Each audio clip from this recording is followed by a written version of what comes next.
Stop making these mistakes when naming variables. Here's how not to name things in JavaScript and what to do instead for clean, maintainable, and readable code. Avoid var. Var was the OG way to declare variables in JavaScript, but it's really outdated. Instead, you can use let or const for cleaner blocks code variables that are easier to manage. Let versus const. Let is perfect for variables you'll need to reassign later. For values that shouldn't change, you should always use const. You can also default to const and only use let if you know your variable will change. Clear and descriptive name.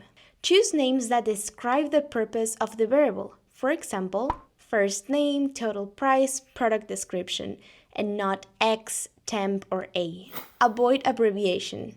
Avoid confusing abbreviations like custnum or ST. Instead, use customer name, order status, for example. Stick to camel case. Camel case is the go-to style in JavaScript, and you can use it just like this.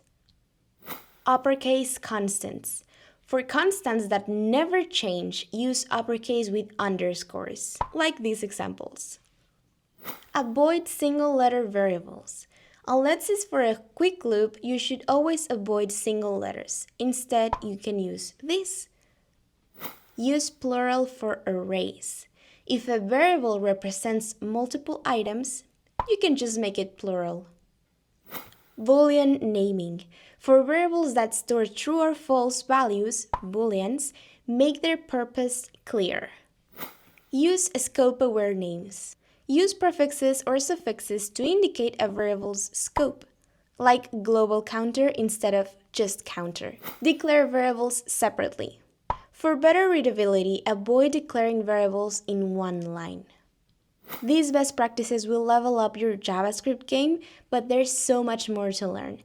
Head over to CSX to start mastering JavaScript basics for free. Happy coding!